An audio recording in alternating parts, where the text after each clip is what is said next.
So to review our discussion of the Renaissance from this week, the Renaissance began, if you take a look at the map, in Florence, which you can see is a little bit north of Rome. And it was an artistic movement, and it started to challenge the ideas and styles and values of the medieval era, which you guys started to dig into with our dinner table discussion. This has to do with values of the church, and styles. We looked a little bit at some medieval art and how it was less detailed, less realistic. And so the Renaissance movement converted or shifted towards backwards, actually, towards the styles of the Greeks and Romans. So if we think back to Unit 1, when we saw the more muscular, more realistic shape of the human, that's what the Renaissance brought back. The theme of humanism is greatly stressed in the Renaissance, and that shifted a focus from the church and the stories of the Bible, etc., to more a focus on human achievements and the human act of learning and art. So we're going to see, even in religious art, the people are going to be more emotional. There's going to be more of a focus on their experience and less so on necessarily the biblical story. There's also a shift towards a more secular or non-religious worldview, but religion isn't abandoned. Remember that the church is actually funding a great deal of these artistic works. And so even though they might be religious in subject, we're going to see more worldly depiction of these religious events. So worldly, again, being non-church related, everyday life. And so people started to look to understand the church or understand the world without relying on the church's explanation for what was going on around them. So our causes of the Renaissance. First, we had the Crusades going to the Middle East. For one, many of our serfs and our people hadn't left their manor, and they were traveling to the Middle East and being exposed to new ideas and new cultures. And two, we discussed the discovery or rediscovery of our works that were in the Islamic Empire that had been translated from the Greeks and the Romans at the House of Wisdom. So think of Aristotle, Plato, Socrates, our great thinkers that we studied. A lot of those ideas are being rediscovered. Additionally, a lot thanks to actually the Mongol Empire and free trade, but there's trade with the Middle East, with other regions, and Europe starts to kind of open its doors to trade once again and get some new ideas that way. There's also the Black Plague, which we studied, which killed 1/3 of the population. And actually, for the survivors, lifestyles improved. There were greater resources, more job opportunities, and so this led to the growth of a larger middle class. And as a middle class person, people weren't so concerned with living day to day and surviving day to day, but they had a bit of extra money and a bit of extra time to refocus their attention and their efforts on art, for example. So we have wealthy and powerful merchant classes emerging, and they had money to support the arts.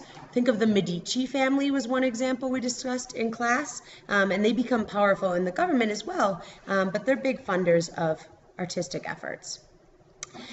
We also have some powerful political and economic leadership in the Italian city-states that are funding the arts and paying greater attention to them. Now on to our effects of the Renaissance. First, there's a major boost in European creativity, especially in the arts.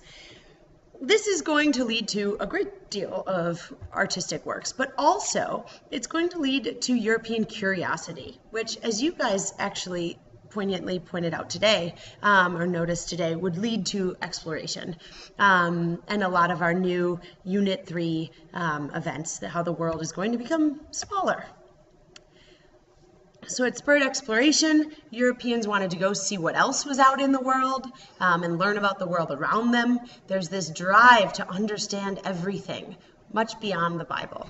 And so explorers like Marco Polo, who people had seen that he was able to go and find new lands, they want to do the same.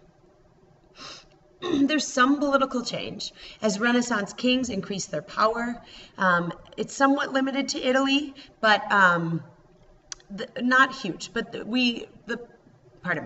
Holy Roman Emperor begins to be undermined by these kings. And so we see a shift from this religious leadership to some more secular leadership.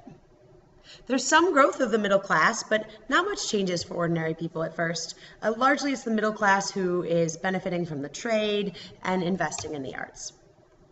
Overall, at first, during our 1500s and 1400s, there's little actual change outside of Italy. Although eventually the movement will spread throughout Europe and we'll see the implications of that, at first it's pretty much centered in Italy. Primarily, this is again a movement of the upper classes who can pay for the art. The lower class life does not change much. We've seen this often with Hellenism and Sinification. It's oftentimes these drastic shifts are only a luxury of the upper class. Here you can see kind of an example, a visual example of the shift that occurs. If we look on the left, we see a drab, not highly decorated cathedral in Germany from medieval times. Very small windows. The architecture is not so symmetrical, not so geometric. On the right, we have a cathedral from Italy, bright colors, elaborate decorations. And so this is much more of the Renaissance. So again, even though it's more artistic, it's still religious in nature. The characteristics of medieval art to review.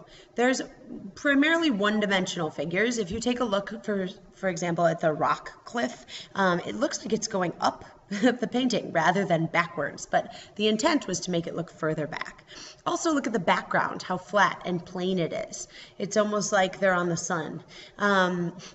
Almost all art is religious in subject. The church is the one funding the art. They're trying to tell the stories of the Bible, especially to those who are illiterate. It's not meant for beauty or appreciation. The figures, the people, also look unisex, meaning they don't have a gender. You have to use their hairstyles, their clothing to reveal their gender. So here you can see, oh, he has a beard. He must be a man. But there aren't necessarily physical traits or features that tell us whether it's a male or female.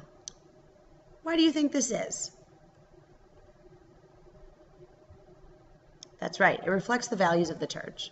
The Catholic Church frowned upon the glorification of the human body and considered it sinful. Imagine going to church and having all the paintings of Jesus and Mary being sinewy and depictive, and you see the feminine features of Mary. That could be distracting. The church definitely would not want that. So Renaissance art, much different, drastic shift. If you think back to our last picture, compare all the differences. We don't have a flat background. We have perspective here. Things look 3D. If you look at the man on the stairs, we can see, he's a man. He has pectoral muscles. Also, his physical features. The way people are sitting is so much more human. They're much less stick figure. Here you can see women. They look like women. They have gentler, softer features. And then the whole background, we see geometric shapes and perspective. It's much more appealing to the eye. You might remember this from the beginning of the year. It's the School of Athens. So the people painted in this picture are not priests or religious figures. Rather, they're famous philosophers, mathematicians, and scientists. So Renaissance art, one, glorifies the human body. This is the humanism element. There's a huge focus on the human behavior, human experience, and man actually starts to matter. And before the church mattered, the Bible mattered, not the individual life and what happened to us as people. So again, this is inspired by Greek and Roman art. The huge statues from Greek times that glorify and exemplify the human body, we're bringing that back. Not all art is religious in subject. We have many secular subjects like the School of Athens. Wealthy merchants and noble people also start to pay to have self-portraits taken or family portraits. Artists start to focus on the daily life and paint that. There's also landscape paintings, which weren't widely popular in medieval times. As a result of our focus on the human body and perspective, the art looks much more realistic. As you can see here, there's a background, you can tell the depth, people look more real, they have emotion. And there's also a use of perspective and vanishing points. That means we're starting to make the paintings look more 3D using math. So this is pretty neat and an advancement for the time. One great example is Leonardo da Vinci. Here we see some sketches, but he was a great student of the human body. He wanted to study its movements. He wanted to accurately portray the human man as much as possible. So here he wants to know about every muscle in the human body and when it moves, what it looks like. Da Vinci actually used to sneak into cadaver labs, which is cadavers are dead people, and move the bodies and study them and sketch them. So it sounds creepy, but he was quite dedicated to his work. Here at the bottom, you even see his interest expanding to animals, horses, etc. So Da Vinci wasn't just an artist. He was an inventor and a scientist. He was a man of the world. Here's an example of Da Vinci's art. On the left, we have the Mona Lisa. So she would be an example of a wealthy, noble woman who would pay to have her portrait taken. But you see, even though she was probably sitting inside, she has a background. You can kind of get her emotion, or that's the whole story, is we don't know what she's thinking. But she has much more emotion than a very flat medieval painting. On the right is actually a biblical story. But again, we have animals, people are looking realistic. He paints a background, there's depth and perspective. And Da Vinci is actually much earlier in the Renaissance. So he was kind of a cutting edge. Here's The Last Supper by Da Vinci. It's one of his most famous works. It is about the size of your classroom wall. It is huge. So again, it's religious in nature, but he wants to show the emotions. He wants to show the conflict, what's going on, really focus on the human experience of the religious event. This is the Sistine Chapel by Michelangelo. You'll notice, again, religious in nature, but glorification of the human body. This human element is there. On the right-hand side, you can see the birth of man, the creation of man, which in and of itself is a famous painting, and it's in the center of the Sistine Chapel. There it is, zoomed in. So here, even God is portrayed as a person. It was very daring of Michelangelo to try to show God and portray him as a human. So our religious painting, we have a complete shift. In a church, we have glorification of the human body. And so we're going to see the Catholic Church open up a little bit to these Renaissance artists. So who were some of the famous Renaissance artists? It was the Ninja Turtles. Woo! So first we have Leonardo da Vinci, Michelangelo, that's the David, and Raphael. And there were more, but so those are some 3 key artists, and that's all. I hope you have a wonderful weekend, and we'll see you Monday.